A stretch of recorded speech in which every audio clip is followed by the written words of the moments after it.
사람은 사회적인 동물이기 때문에 누군가를 따라하거나 그를 본받고자 하는 속성이 있습니다. 인간이 다른 인간을 통해 자신의 인생을 정하는 습성이 있고, 이 때문에 교육에서도 위인을 어렸을 때부터 배우기도 하죠. 하지만 오늘은 그와 정반대의 것을 여러분께 소개해드리려고 하는데요. 바로 베르테르 효과입니다. 아마 이 단어를 처음 접하는 분들이라면 대체 이게 무슨 효과인가 궁금하실 텐데요.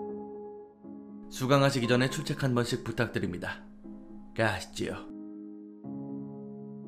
베르테르 효과는 사회적으로 존경받거나 유명한 사람의 죽음, 특히 스스로 목숨을 끊었을 경우 이를 따라 본인도 죽음을 택하는 현상을 말합니다.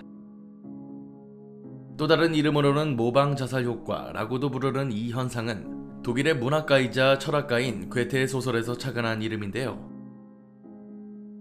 괴테가 저술한 젊은 베르테르의 슬픔이라는 소설에서는 주인공 베르테르가 약혼자가 있는 로테라라는 여인과 사랑에 빠지죠. 하지만 그녀가 자신의 사랑을 받아주지 않고 깊은 시리에 빠져 권총을 들어 스스로 목숨을 끊게 됩니다. 1774년에 출간된 이 소설은 출판되자마자 젊은이들에게서 큰 인기를 얻었지만 상당히 많은 청년들이 베르테르의 죽음에 따라 자살을 하게 된 책이기도 하죠. 다만 베르테르 효과라는 명칭은 비교적 현대인 1900년대 후반에 언급이 되는데요. 20세기는 미디어의 영향력이 급속도로 커지게 되는 시점이기도 하고, TV를 비롯해 영화, 라디오 등 매스미디어가 등장하며 유명인들이 더 늘어나게 되었죠. 미디어에 대한 접근성이나 미디어가 지닌 정보의 전파 속도가 늘어나며 특히 우리가 소위 스타라고 말하는 유명인들의 죽음에 영향을 받는 이들이 많아졌습니다. 유명한 사람들을 추종하는 사람들이 많아지고 그들의 죽음을 따라가는 현상이 잦아진 거죠. 예를 들어 엘비스 프레슬리, 마이클 잭슨 등 이름만 들어도 알만한 스타들이 갑작스레 죽게 될 경우 팬들이 그들을 따라 죽음을 택하는 경우가 많았습니다. 문제는 베르테르 효과의 경우 특히나 스스로 목숨을 끊었을 때 동기부여가 더 되기도 하고, 가장 유명한 사건으로는 일본의 오카타 유키코 투신 사건이 있습니다. 1986년 일본의 아이돌로 유명했던 오카타 유키코가 아무런 전조 증상도 없이 갑자기 몸을 던져 스스로 목숨을 끊었습니다. 당시 톱스타의 길을 걷고 있던 유키코가 건물 옥상에서 투신했는데, 문제는 이를 적나라하게 일본 전역에 퍼뜨리는 미디어가 원인이 됩니다. 방송사는 유키코의 시체와 핏자국이 버젓이 나오는 장면을 생중계했으며 몇몇 언론사에서는 시신을 촬영하여 모자이크 처리 없이 그대로 신문에 싣습니다. 심지어 아스팔트 위에 흥건한 피와 뇌수까지도 그대로 사진으로 실어버리죠. 당시 이 사건이 주목받은 이유는 그녀의 죽음 이후 발생한 사건들 때문입니다. 1986년 청소년 자살률이 갑자기 폭발적으로 증가하게 되는데, 이 때문에 일본 정부에서도 적잖은 충격을 받게 됩니다. 유키코의 투신 사건을 모티브로 그녀를 좋아했던 이들이 그대로 따라서 죽어버렸던 거죠. 다수의 청소년들이 죽으면서 유코 신드롬이라는 명칭이 붙을 정도로 당시 사회적으로 엄청 큰 이슈가 되었습니다.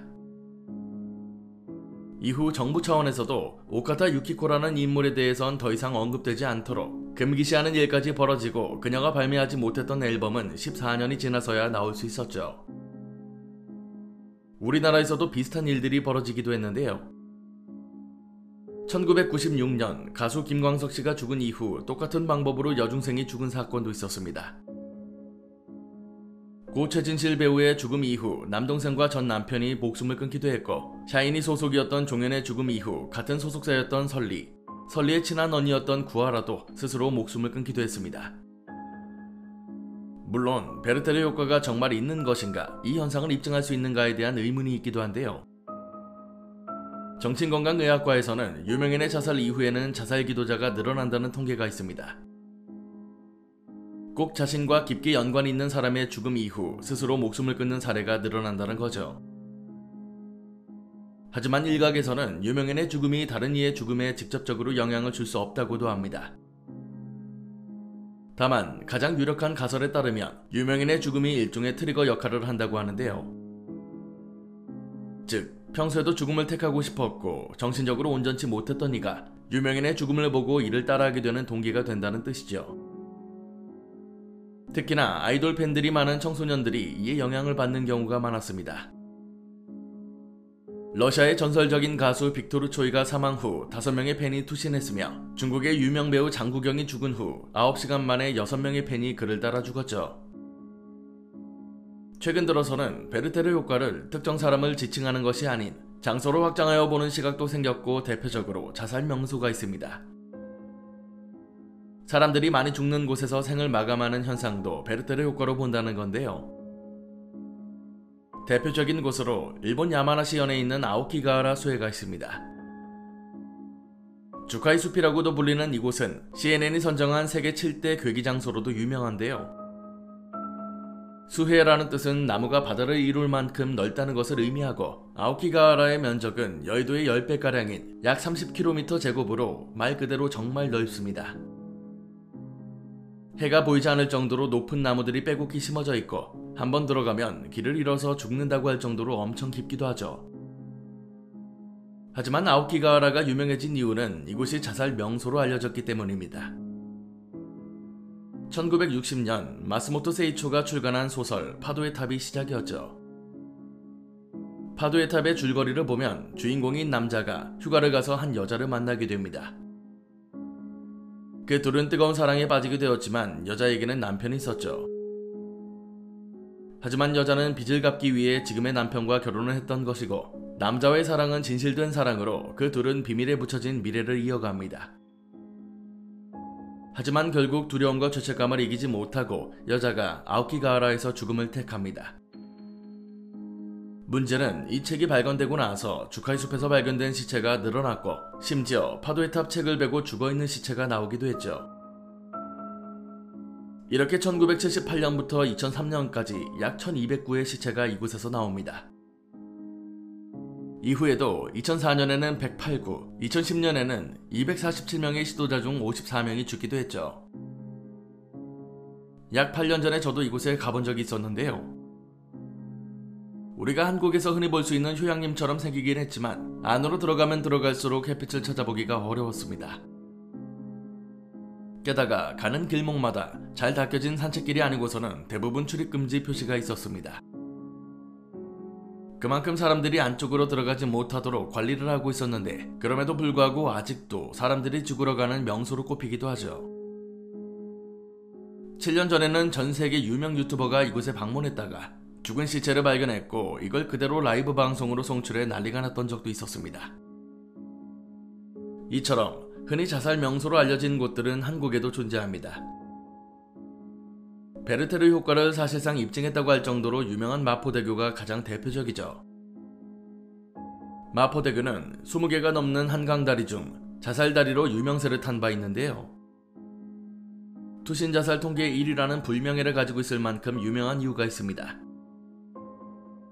원래도 마포대교에서 투신하는 사람들이 많았는데 그 이유로 손꼽히는 건 주식 투자를 했다가 실패한 사람들 때문이라는 거였습니다. 여의도가 증권가 사람들이 많다 보니까 주식에 실패한 사람들이 몸을 던진다는 거였죠. 그러다 보니 암암리에 굉장히 유명해지게 되었는데 하필이면 언론을 비롯해 각종 자살 방지 대책을 마포대교 중심으로 펼치게 됩니다. 예를 들어 제1기획에서 아이디어를 내고 서울시와 삼성생명이 합작으로 만들어낸 자살을 막기 위한 생명의 다리 캠페인을 펼친 적이 있었는데요. 하도 사람들이 많이 뛰어내리니까 2012년부터 마포대교에 자살 방지 문구를 설치했고 외신의 관심도 많이 받고 광고상도 수십 개를 수상하게 됩니다. 하지만 2012년에 투신 건수가 15건이었던 것에 반해 2013년에는 93건, 2014년에는 184건으로 기하급수적으로 투신 시도가 많아집니다. 즉, 자살을 방지하기 위해 진행한 캠페인이 오히려 더 늘어나게 만들었다고 볼 수 있죠.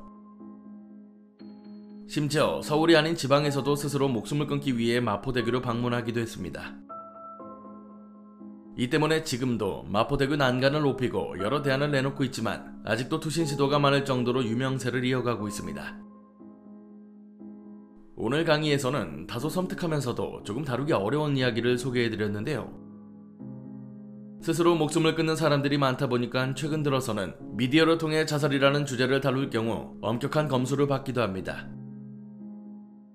기사를 작성할 때도 항상 사망, 숨지다라는 표현을 써야 하고 모방할 수 없도록 구체적인 방법을 알려서도 안 되죠. 또 유명인의 경우 영상자료 사용에도 각별한 주의가 필요하다는 권고 항목도 있습니다. 베르테르 효과라는 건 앞서 말씀드린 것처럼 명확히 입증 가능한 사회 현상은 아닙니다. 그럼에도 전 세계적으로 괴담처럼 떠돌고 있고 사실상 맞는 것으로 받아들여지고 있는데요.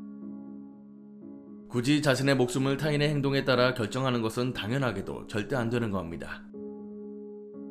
누구나 지치고 힘들 때가 있겠지만 시간이 지나고 보면 그저 내 인생의 한 단락일 뿐이겠죠. 우리 공포학과 학생분들은 오늘 소개해드린 이야기를 보면서 그냥 이런 게 있구나 정도로만 알고 계시면 좋겠습니다. 오늘 강의는 여기까지입니다. 재밌게 봐주셨다면 공포학과의 수강 신청 부탁드립니다. 공포학과 M교수였습니다.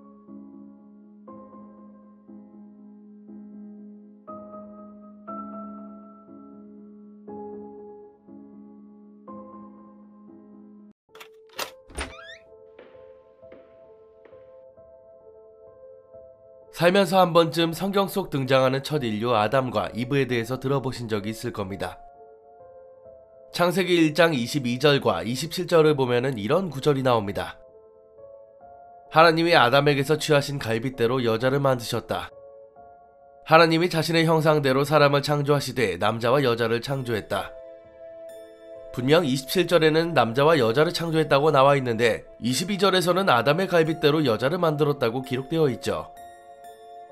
아직까지도 신학자들의 의견이 분분하지만 이를 두고 하나님이 여자를 2번 만들었다고 해석하는 사람들도 많습니다. 그리고 입에서 입으로 전해지던 유대교 신화를 보면 첫 번째 여자 릴리스에 대해서 나오죠. 유대교의 이야기에 따르면 아담은 동물들과 성관계를 갖는 것이 지겨웠고 릴리스라는 여자와 결혼을 하게 되었는데 이들이 성교를 하며 싸우게 됩니다. 릴리스는 성관계를 할 때 왜 자신이 아래 깔려 있어야 되냐고 따졌고 아담은 자신이 윗사람이니 내 말에 복종해야 된다고 말합니다.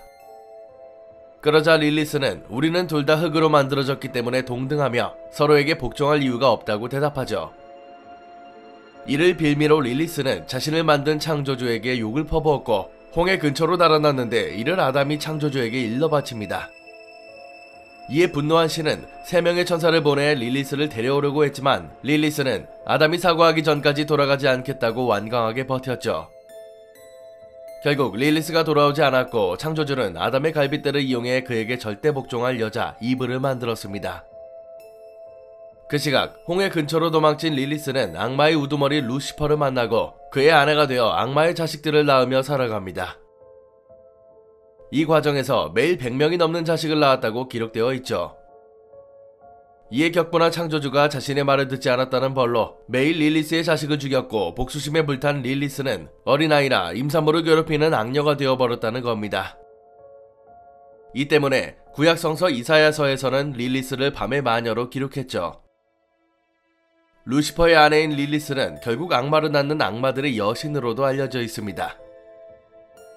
지역과 문화권에 따라서 릴리트, 리리스로도 알려져 있지만 악마들의 어머니로 여러 대중문화에도 꾸준히 등장하는 악마죠. 서아시아에서는 릴리스를 풍요와 번식의 신으로 숭배하기도 했는데요. 이 무렵 릴리스는 베리아, 베리틸이라고 불렀으며 작물의 풍요나 가축의 번식을 주관하는 신으로 모셨습니다. 다만 여신의 성격이 자유분방하고 호색적이라고 하여 다산의 상징이기도 했죠. 하지만 신의 명령을 거스르는 행적 때문에 성서에서는 좋지 않게 기록되었는데요. 남성의 꿈속에 등장해 여성 상위 자세로 전기를 빼앗는다던가 심지어 에덴 동산에서 사과를 먹인 것이 릴리스라는 내용도 있습니다. 물론 이는 릴리스를 부정하기 위해 이야기꾼들이 지어낸 것일 가능성이 높지만 사실 고대 사회 속 릴리스가 가진 반사회적인 의미 때문이라는 설도 있습니다.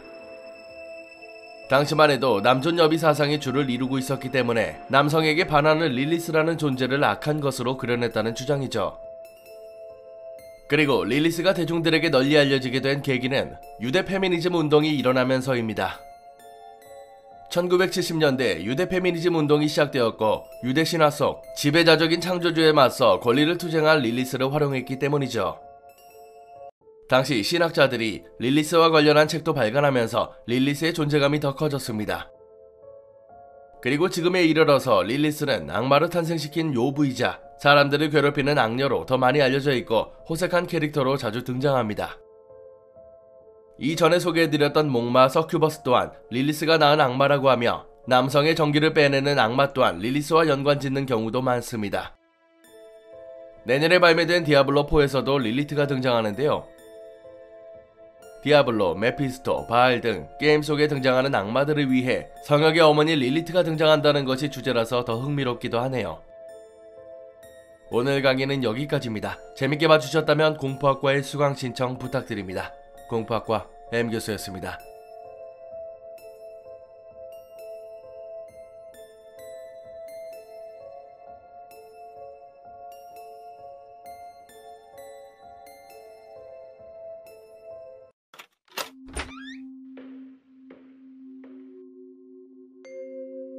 안녕하세요. 공포학과 M교수입니다. 아마 무당을 모르시는 분들은 그 누구도 없을 거라고 생각합니다. 무서운 이야기의 단골 소재로 등장하기도 하고 실제로 해마다 사주를 보는 분들도 정말 많거든요. 근데 한 번쯤 무당들의 물건에 대해 궁금증을 품은 분들도 계실 겁니다. 무당이 들고 있는 방울, 뿌리는 쌀, 심지어 은행까지 신점을 보기 위해 다양한 도구를 이용하는데요. 그중 가장 보편적으로 사용하는 무당의 방울에 대해 알아보겠습니다. 가시죠. 무당이 구슬하거나 점을 칠 때 사용하는 방울을 무당방울, 무령, 요령이라고 합니다. 작은 방울이 여러 개 달려있고 흔들 때마다 이들이 부딪혀 청량한 소리가 들리죠. 무당이 방울을 흔드는 데는 몇 가지 이유가 있습니다. 첫 번째는 자신이 모시는 신을 부르는, 즉 강신을 위해 사용하는 것이죠. 무당에 따라 해석하는 의미는 다르긴 하나 대체로 방울 소리를 따라 신이 다가온다라는 표현을 씁니다. 그리고 소리에 따라 신이 춤을 추며 무당에게 접신한다고 하죠. 이로써 신과 함께 미래를 점치는 것이 가능한 것인데요. 주변의 잡신들을 쫓고 자신이 원하는 신을 부르기 위해 사용한다고도 전해집니다. 실제로 무당방울은 청동기 시대부터 사용하기 시작했습니다.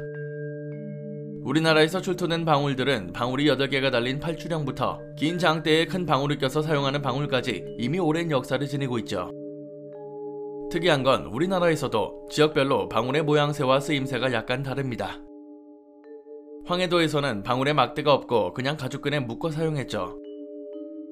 제주도에서는 무당방울이 신을 부르는 걸 넘어 신의 영역에 문을 여는 도구라고 믿었습니다. 앞서 간단하게 방울에 대해 알아봤는데 너무 재미없으니까 바로 무서운 이야기 들어갑니다.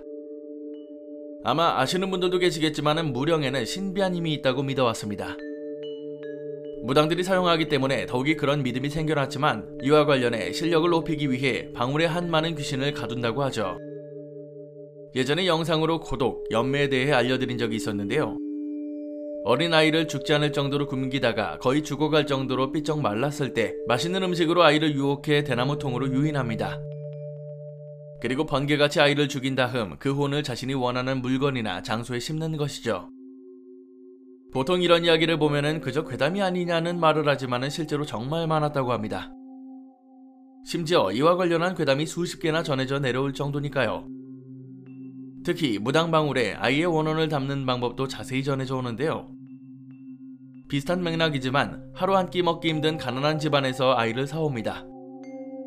그리고 커다란 항아리에 밥과 방울을 넣고 아이도 넣은 다음에 뚜껑을 닫죠. 어두운 항아리 안에서 배고픔과 두려움에 시달리던 아이는 같이 있던 방울로 외로움을 달래다가 죽고 방울에 아이의 영혼이 들어갑니다. 그리고 무당이 이 방울을 사용해 실력을 사용하는 것이죠. 예전에 토요 미스테리 극장에서도 1970년대 고독에 대해 나온 적이 있습니다. 강원도 속초의 작은 동네에 표정이 어두운 소녀가 살고 있었습니다. 젊은 무당이 지방의 한 동네에서 입양해온 아이였는데 매일 밤마다 무당이 소녀를 데리고 기묘한 의식을 치렀죠. 제보자를 비롯해 소녀의 오빠가 이 광경을 목격하게 됩니다. 얼마 뒤 소녀가 실종되었는데 이날 이후로 제보자와 오빠의 꿈속에 거의 산송장처럼 삐쩍 마른 소녀가 무언가를 호소하듯 나타납니다. 나중에 알고 보니 신점이 빗나가고 실력이 떨어진 무당이 연매를 했던 것이었죠. 물론 제보자가 신고를 해서 무당은 살인미수 혐의로 체포되었고 죽기 직전에 소녀를 병원으로 옮겨 겨우 살아났고요. 당연히 이런 짓은 같은 무당들도 천벌받을 짓이라고 말합니다. 무당방울에 혼을 담는 것도 불가능하다는 말도 있고요. 잠시 다른 곳으로 시선을 옮겨 무당방울과 관련한 또 다른 괴담도 살펴보죠. 무당이 흔드는 방울 소리는 한 번 들으면 왠지 모르게 섬뜩하고 기분이 나쁩니다. 신을 모시는 무당이 하는 행동이기 때문에 그런 것일 수도 있겠지만 실제로 방울 소리를 듣고 귀신이 몰린다고 하죠. 그래서 무당들도 일반인들은 절대 저녁 시간에 방울을 흔들지 말라고 말합니다. 자신들처럼 모시는 신만 오면 상관없지만은 일반인들에겐 온갖 잡귀가 다 몰린다고 하죠. 즉 무당 방울을 일반인이 흔들었을 때 귀신이 곁에 올 수 있다는 말입니다. 무당이 죽어서 되는 귀신을 무당귀라고 하는데 이들이 나타날 때 방울 소리가 들린다고 합니다. 어디선가 방울 소리가 들려서 고개를 돌려보면 오색찬란한 옷을 입고 있는 무당이 서 있다는 형식의 괴담들도 많습니다. 또 무당이었던 할머니께서 돌아가시고 그 신이 그대로 자신에게 내려와 무당이 되었다는 현직 무당의 경험담도 있습니다. 밤에 거실에서 자고 있는데 어디선가 방울 소리가 들렸고 눈을 떠보니 거실 옆에 할머니가 가만히 서서는 자기를 보고 있더랍니다. 근데 할머니의 손이 가만히 있는데도 방울 소리가 들려서 자세히 보니 할머니가 입으로 방울 소리를 내고 있었다는 거죠. 굳이 손녀한테 찾아올 거면은 안 무서운 모습으로 나타나시는 게 낫지 않았을까 싶네요. 아무튼 무당들이 사용하는 방울은 이렇듯 굉장히 다양하면서도 기이한 이야기들이 많습니다. 귀신을 부르는 도구이다 보니까 이런저런 괴담들이 많은 것도 있지만 확실히 일반 방울들과 다르게 무당 방울은 소리부터가 오싹함을 주긴 하네요. 오늘 강의는 여기까지입니다. 재밌게 봐주셨다면 공포학과의 수강 신청 부탁드립니다. 공포학과 M교수였습니다.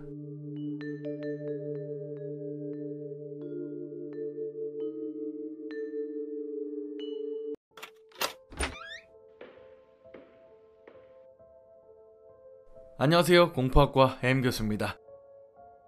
오늘은 아마 여러분들이 굉장히 흥미로워할 이야기를 가져왔습니다. 무서운 이야기를 좋아하시는 분들이라면 꼭 무당을 소재로 한 이야기들을 보셨을 텐데요. 사실 공포학과에서도 무당 이야기가 많아서 대부분 아실 거라고 생각합니다. 그래서 오늘은 무당과 관련해 이들이 겪는 신병에 대해 알아보려고 합니다. 절대 정답은 없겠지만 각기 다른 시각에서 신병에 대해 알아보겠습니다. 가시죠. 신병은 무당이 될 팔자의 사람들이 겪는 병으로 무병으로도 알려져 있습니다.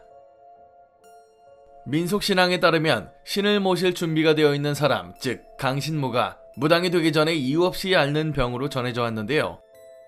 신병을 앓는 사람들의 증상을 보면 다음과 같습니다. 정상적인 사람의 행동을 하지 않고 기이한 행동을 반복해서 하며 알 수 없는 고통에 시달리며 신경통, 각막 상태까지 보이기도 합니다. 또 정신적으로 온전치 못한 상태가 되어 알아들을 수 없는 말을 하거나 밥을 못 먹는 편식증, 고기류를 전혀 못 먹는 소화불량 증세도 나타나죠. 환청을 듣는 사람부터 시작해 헛것을 보는 증상도 겪기도 하며 하나의 증상으로 나타나지 않고 사람마다 제각기 다른 증상을 겪습니다. 문제는 이렇게 아픈 사람들이 병원을 찾아가면 다들 병명을 듣지 못한다는 것이죠. 다시 말해 명확한 원인이 발견되지 않고 이 때문에 치료가 불가능합니다. 그저 계속해서 고통을 느껴야 하고 서서히 신체적으로 정신적으로 무너져 내리게 되죠. 민간신학에서는 신병을 치료할 수 있는 방법은 결국 신을 받아들이는 것이라고 합니다. 신병을 앓는 이유에 대해서는 크게 두 가지 의견이 분분한데요. 첫 번째는 신을 받지 않는 자에게 내려지는 신의 벌, 신벌이라는 의견입니다. 신이 자신의 그릇이 될 사람에게 자신을 모실 것을 강요하지만 이를 받지 않으면 그에 상응하는 벌을 내리는 것이고 이것이 신병이 된다는 것이죠. 결국 신의 부름에 응답해야만 자신이 겪는 고통에서 헤어나올 수 있다는 겁니다. 대부분의 사람들도 이렇게 알고 있겠지만 실제로는 무당들이 하는 말을 들어보면 다릅니다. 신병을 앓는 이유는 신을 받을 수 있는 사람에게 다른 신들이 들어오려고 하기 때문이라는 거죠. 쉽게 말해 신이 들어올 수 있는 그릇에 또 다른 잡귀들이 붙으면서 빙의가 되는 것이고 궁극적으로 자신을 지켜줄 선한 신을 받음으로써 신병을 치료할 수 있다는 뜻입니다. 온갖 잡귀나 역신들이 빈집에 쳐들어오면서 집이 무너지는 것과 같습니다. 여기까지는 소위 샤머니즘, 한국의 민속신앙의 시점에서 바라본 신병입니다. 하지만 기독교나 서양의 의학을 통해 바라본 신병은 사뭇 다를 수밖에 없죠. 이들의 눈에는 신병은 그저 정신적인 불안에서 오는 정신병에 불과합니다. 누군가는 이중 인격이 존재하여 각기 다른 행동을 보이는 해리성 정신질환으로 보기도 하죠. 보통 우리가 원인을 알 수 없는 병명을 붙일 때 신경성이라는 단어를 많이 쓰는데요. 신병 또한 신경성 정신질환의 일환으로 인간의 정신질환으로 보는 겁니다. 그래서 신병을 치료하기 위해서는 신체적 건강과 정신적 건강을 꼽습니다. 운동을 많이 하거나 정신적으로 스트레스를 받지 않아야 하며 심각할 경우 심리상담을 통해 치료하는 정신치료를 치료법으로 내세우죠. 하지만 문명이 발달해도 인간의 정신병은 그 누구도 완벽히 해결하지 못합니다. 따라서 서양의학을 아무리 활용한다고 해도 꼭 치유되는 법은 없죠. 그렇다면 다시 민속신앙의 관점으로 돌아오면 이들이 말하는 대로 신을 받게 되면 100% 치료가 될까요? 신기하게도 대부분 무병을 앓고 있는 사람들이 내림굿을 받으면 더 이상 악화되지는 않습니다. 물론 증상이 더욱 심해지는 사례도 있었지만 내림굿을 받고 무당기를 하는 사람들이 더 많죠. 과학적으로 봤을 때 신병이 정신병의 일종이라고 한다면 무당일을 하는 사람들도 실제로 정신질환을 앓고 있는 사람에 불과할 겁니다. 하지만 정신의학적으로 무당을 분석했을 때 속단할 수 없다는 결과가 나왔죠. 무당들의 정신 상태가 온전치 못하다는 의견을 확실히 내릴 수도 없고 이는 아직도 연구되고 논의되고 있는 문제라 결과를 확신할 수 없다는 겁니다. 해리성 정체감 장애 또한 전 세계에서 350명 정도만 앓고 있는 병인데 우리나라에 있는 모든 무당들이 이 병을 앓고 있다는 것도 말이 안 되죠. 그리고 외국의 심리학자가 한국의 무당과 대화를 해본 결과 이들은 한 번도 본 적 없는 사람들에게 상담을 해주고 효과적인 카운셀러 역할을 한다고 밝혔습니다. 즉, 구술하거나 점을 쳐주는 사람들이 정신병에 걸려 있다고 보기는 불가한 겁니다. 물론 40년 이상 무당기를 한 사람을 정신의학적으로 치료했다는 사례도 있긴 합니다. 자, 여기까지 보신 분들이라면 그래서 뭐가 맞고 틀리다는지 많이 헛갈리실 것 같습니다. 결론부터 말씀드리자면 신병에 대해서는 정답이 전혀 없습니다. 그저 둘 중 하나를 두고 맞네 틀리네 주관적인 판단을 할 수밖에 없죠. 근데 참 신기하죠. 무당 중에 정말 영험한 사람들은 사람의 앞날을 보기도 합니다. 사주팔자를 보는 사람들은 사실상 기존에 살아왔던 사람들의 팔자를 가지고 이 사람의 미래를 점치는 것이라 나름 과학적이라고 할 수 있습니다. 하지만 신을 통해 점을 보는 사람들이 미래를 맞히는 걸 두 눈으로 보면 얘기가 달라지죠. 무당 중에서는 이들이 모시는 신에 따라 급이 나뉩니다. 누군가는 자연을 다스리는 신, 장군신을 모시기도 하고 누군가는 태아신이나 아무런 힘이 없는 잡신, 허주를 모시기도 합니다. 만약 실제로 신이 존재하고 무당에 따라 신의 계급이 달라지는 게 맞다고 한다면 그저 허물에 불과한 잡신을 모시는 무당들은 정신질환을 앓는 사람으로 보일 수도 있겠죠. 하지만 진짜로 영험한 실력을 가진 무당들이라면 서양의학의 논리로 커버가 안됩니다. 우리나라에서는 이미 오래전부터 무당이라는 존재가 있었고 이들과 관련한 여러 이야기들이 전승되어 현대인 지금까지도 전해지고 있습니다. 아무런 증거도 없고 그저 거짓말이라고 하기에는 그냥 무시할 수 있는 수준은 아니죠. 그럼에도 불구하고 신빙성이 없다고 하는 사람들도 있을 수밖에 없을 겁니다. 눈에도 안 보이고 이를 증명할 방법이 없으니까요. 결국 귀신이 눈에 보이고 과학적으로 증명되어야 이 모든 실마리가 풀리게 되겠죠. 신병은 우리나라에서만 기록되는 병은 아니고 해외에서도 자주 등장합니다. 시베리아, 호주, 아프리카, 북미 등에서도 샤머니즘은 있고 주술사, 영매, 점술사 등 다양한 형태로 저쪽 세계를 다루는 사람들이 있죠. 그리고 이들도 대부분 샤먼이 되는 초기 단계에서 환각을 체험하거나 정신 이상 상태를 겪는다고 알려져 있으며 그 이유를 제각기 다르게 해석합니다. 결국 시간이 지나 샤먼이 된다고 하는데 이 부분에서 우리나라와는 약간 다르긴 하네요. 영상을 만들면서 이것저것 알아보긴 했는데 아무리 봐도 정답이 없습니다. 우리같이 무서운 거 좋아하는 사람들 입장에서는 너무 허무맹랑한 이야기만 아니면 그냥 그럴 수도 있겠구나 하면서 보고 즐기는 것이 가장 좋겠죠. 그게 아니라면 그냥 거르는 게 베스트일 것 같고요. 오늘 강의는 여기까지입니다. 재밌게 봐주셨다면 공포학과의 수강 신청 부탁드립니다. 공포학과 M교수였습니다.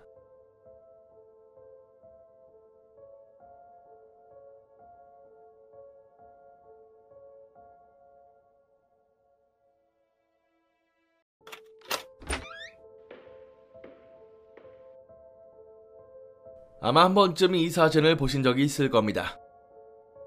2007년쯤 한국에서는 죽음의 호수로 유명했던 곳인데요. 겉에서 보면 너무나도 아름답고 맑은 호수지만 강한 산성을 띠고 있기 때문에 사람이 들어가면 10초 안에 뼈까지 녹아버린다고 하죠. 하지만 당시 이 내용은 괴소문에 불과하고 그저 거짓말이라는 이야기도 많았습니다. 죽음의 호수라 불리는 곳은 블랙풀 모닝글로리 호수로 미국 최초이자 최대의 국립공원인 옐로스톤 국립공원에 있습니다. 공원 전체에 황성분이 많아 암석들이 죄다 노란 색깔이고 이 때문에 옐로스톤이라는 이름이 붙여졌죠. 공원에는 산, 평원, 간헐온천 등이 많고 온갖 야생동물들이 살고 있어 관광지로도 유명한데 1978년에는 유네스코 세계유산 리스트에도 등재됩니다. 공원 전체에 약 1만 개의 간헐온천이 퍼져 있는데 온천수의 온도가 상당히 높습니다. 그중 가장 유명한 곳이 모닝글로리 호수로 기이한 물색깔 때문에 굉장히 유명하죠. 이 호수와 관련해 한국에서는 깊이가 270m나 된다, 열에서 20명이 호수에 빠져 죽었고 사람이 들어가면 순식간에 녹아버린다는 소문이 있죠. 하지만 이는 사실과 전혀 다릅니다. 섭씨 7에서 80도 정도로 온도가 높아서 위험한 건 맞지만 강한 산성을 띠고 있지도 않고 탄산이 섞인 지하수 정도와 비슷합니다. 호수의 깊이 또한 7m 정도로 그리 넓지도 깊지도 않죠. 또한 강한 산성 때문에 물 색깔이 기이하다는 소문도 있었지만 실제로는 이곳을 방문한 관람객들의 쓰레기 때문에 이런 색이 나온 겁니다. 100년 전만 해도 호수의 이름처럼 파란 나팔꽃의 색깔이었습니다. 하지만 이곳을 방문한 관광객들이 쓰레기들을 던지고 특히 소원을 빌겠다며 동전을 던지면서 호수 아래 온천수가 올라와야 되는 구멍이 막혀버립니다. 이 때문에 호수 색깔이 초록색부터 노란색까지 변색되었고 지금은 본래의 색을 잃어버린 페이디드 글로리라는 별명으로 부를 정도죠. 한창 인터넷에서 괴소문이 돌다 보니 여러 신문사에서도 팩트체크도 안하고 그걸 그대로 기사로 옮겨서 덮어진 것도 있는데요. 모닝글로리호와 같이 블랙풀도 비슷한 호수라고 소문이 파다 있습니다. 푸른 코발트색 때문에 겉에서 보면 상당히 아름답습니다. 그나마 소문과 얼추 맞는 게 블랙풀이기도 한데요. 온도가 70도에서 80도를 오가고 넓이나 깊이 또한 상당합니다. 팔팔 끓진 않지만 사람이 들어가면 죽을 정도는 되기 때문에 근처에 꽤나 무서운 주의사항들이 적혀있기도 한데요. 들어가지 말 것은 당연한 것이고 화상을 입을 수 있다는 경고 문구도 많습니다. 여기까지는 모닝글로리호와 블랙풀에 대해 이야기를 했지만 실제로 옐로스톤 공원에는 소문의 주인공들이 따로 있습니다. 100도를 넘어서 팔팔 끓고 정말로 강한 산성을 지니고 있는 온천들이 있죠. 노리스 분지라는 곳이 있는데 옐로스톤에서 가장 오래된 분지이며 섭씨 200도 가까이 되고 유황이 있기 때문에 사람이 들어가는 순간 정말로 뼈도 못 찾을 정도로 빠르게 녹아버립니다. 2016년에는 23세 남성이 이곳에 빠져 죽는 사건이 실제로 발생했죠. 당시 보도된 기사에 따르면 남성은 여동생과 이곳에 놀러왔고 온천에 몸을 담그겠다며 여동생에게 영상을 찍으라고 말합니다. 사실 공원 안에 있는 온천 중에 사람 몸에 좋을 정도로 적당한 온도와 적절한 산성을 띤 온천들이 있습니다. 이 때문에 당연히 이곳도 그게 가능할 거라고 생각했던 건데요. 노리스 분지는 근처에 펜스도 넓게 쳐져 있는데도 불구하고 여기 들어가서 영상 촬영을 하다가 그대로 안에 빠지게 됩니다. 당황한 여동생이 그대로 촬영을 하다가 소리만 지르는데 그 짧은 사이 이미 오빠는 죽어서 녹아버리고 있었죠. 아무리 수영을 잘한다고 한들 들어가려면 장비가 필요했고 하필 비가 쏟아지는 날이라 수색되는 다음 날이나 되어 꾸려집니다. 하지만 이미 시체는커녕 뼈도 찾지 못할 정도로 시간이 지나버렸죠. 이 때문에 다음에 어이없게 죽은 사람에게 주는 다윈상을 받기도 합니다. 노리스 분지의 경우 1890년 이후 공식적으로 22명이 사망한 곳입니다. 괴소문으로 알려졌던 곳이 사실 블랙풀 모닝글로리 호수가 아니었던 거죠. 노리스 분지뿐만 아니라 옐로스톤 공원에는 누가 봐도 들어갈 수 없는 온천들이 많습니다. 요항소치라고 불리는 머드팟들이 많은데요. 김치찌개 끓이는 것처럼 펄펄 끓고 있고 위액이나 자동차 배터리 정도로 산이 높습니다. 들어가는 순간 바로 육수 한 알이 되는 정도죠. 물론 지금까지 말씀드린 내용대로 하면 옐로스톤 공원은 지옥 구덩이처럼 보이는데요. 실제로는 한 해도 수백만 명이 찾는 정말 유명한 관광지입니다. 누구처럼 굳이 저런 곳에 들어가지 않고 구경하는 사람들이 더 많고 안전합니다. 물론 신나게 놀러간 여행지에서 객기 부린다고 죽은 사람들도 많습니다. 심지어 옐로스톤에는 죽은 사람들의 에피소드를 모아놓은 책도 있을 정도니까요. 들어가지 말고 쓰레기 던지지 말고 하지 말라는 짓 안 하면 전혀 문제 없습니다.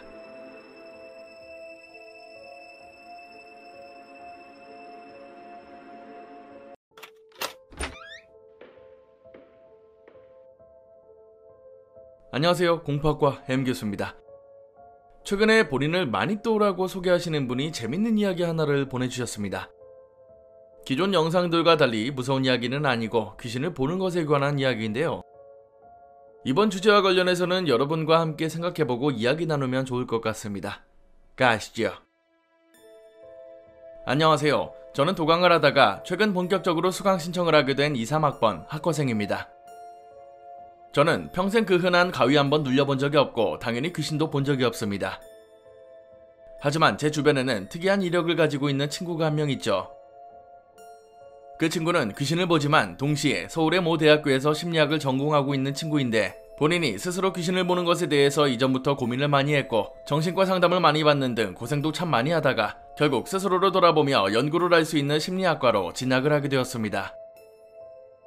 그러던 중 재밌는 논문 하나를 봤다고 하더군요. 흔히들 신병이나 귀신을 보게 되는 이유를 조현병 등 정신과적인 이유로 접근을 하는데 이 논문에서는 재밌게도 공감각에 초점을 두어서 접근을 하고 있습니다. 여기서 공감각이란 특정 감각을 다른 감각과 공유를 하게 되는 능력을 말합니다. 예를 들어 숫자 1은 파란색, 2를 빨간색으로 보거나 음악을 들으면 특정 향이 나거나 물결무늬 등 패턴이 눈에 보이는 것처럼 다른 사람이 느끼지 못하는 감각을 느끼는 것을 말합니다. 귀신을 보는 시각이나 방법이 실제로 본다고 이야기하는 사람들마다 형상이나 심상이 조금씩 다르기도 한데 실제로 공감각자들이 느끼는 감각도 사람마다 다소 상이하고 매우 넓은 스펙트럼을 가지고 있다고 합니다. 문제는 이러한 연구는 귀신을 보는 사람도 극소수고 공감각자의 비율 또한 소수이기 때문에 충분한 모집단을 확보하지 못해서 통계적으로 신뢰도가 떨어집니다.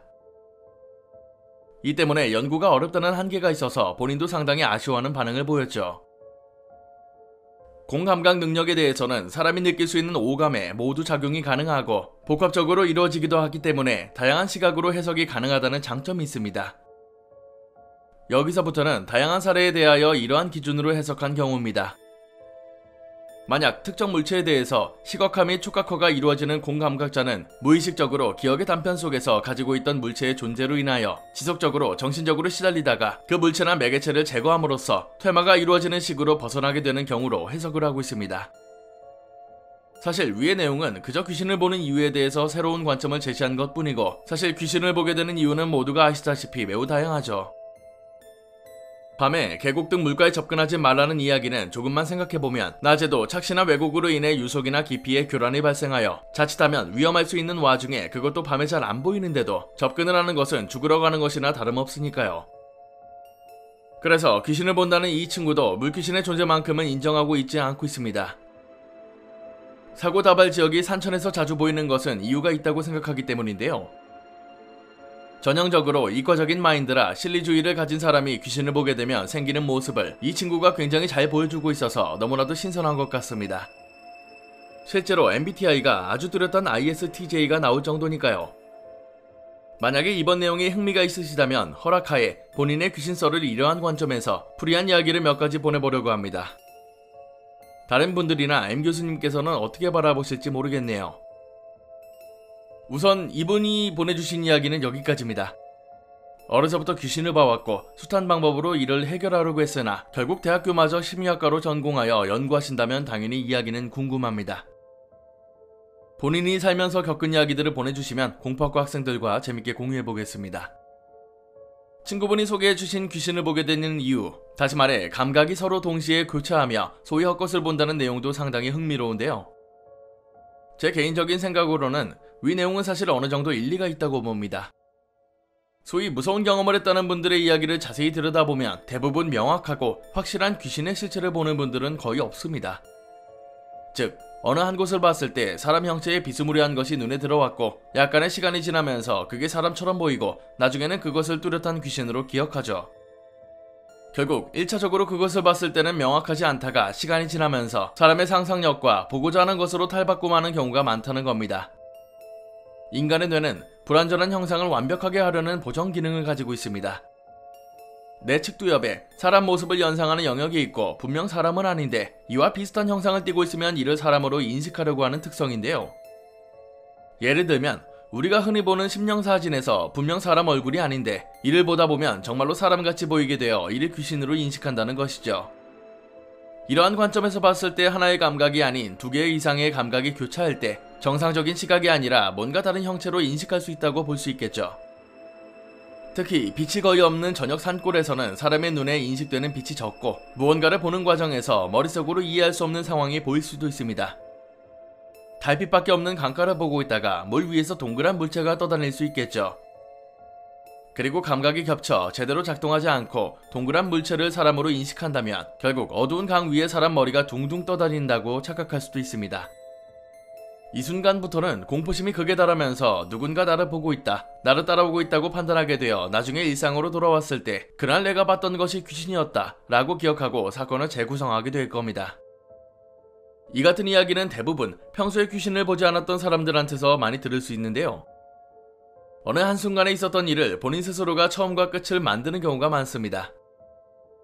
언젠가 강에 놀러갈 일이 있었고 그날따라 음산한 분위기가 느껴졌으며 불빛 하나 없는 강에서 낚시를 하고 있다가 어느 순간 한 지점에 시선이 꽂힙니다. 그곳에는 꼭 사람 얼굴 같은 게 있었고 자세히 보니 영락없는 여자 얼굴이었죠. 그걸 본 순간 낚싯대는 내팽개치고 집으로 도망쳐왔고 혹시나 그것이 나를 쫓아왔을까 한숨도 못 자고 날밤을 샙니다. 인터넷에서 해마다 거기서 사람이 빠져 죽었다는 사실을 알아내면서 기승전결이 완성되고 공포학과로 전달되는 것이죠. 사실 이렇게까지 말하면 모든 이야기가 거짓이고 누군가 만들어낸 이야기라고 생각하실 수도 있습니다. 당연하게도 절대로 이 모든 게 귀신이라는 존재를 판단할 근거가 되지는 못합니다. 매일 귀신을 보는 사람도 있고 특정 장소에만 같은 귀신이 나오기도 하고 수많은 사람이 동시에 그 귀신을 보는 경우도 있으니까요. 다만 모든 귀신 본 이야기가 꼭 귀신을 봤다는 것은 아니라는 이야기입니다. 오늘은 평소와 달리 조금 지루하고 재미없는 이야기였을 것 같은데요. 우리는 워낙 무서운 거 좋아하는 사람들이니 가끔은 이렇게 생각해보는 시간을 가지는 것도 좋을 것 같습니다. 오늘 강의는 여기까지입니다. 재밌게 봐주셨다면 공포학과의 수강 신청 부탁드립니다. 공포학과 M교수였습니다.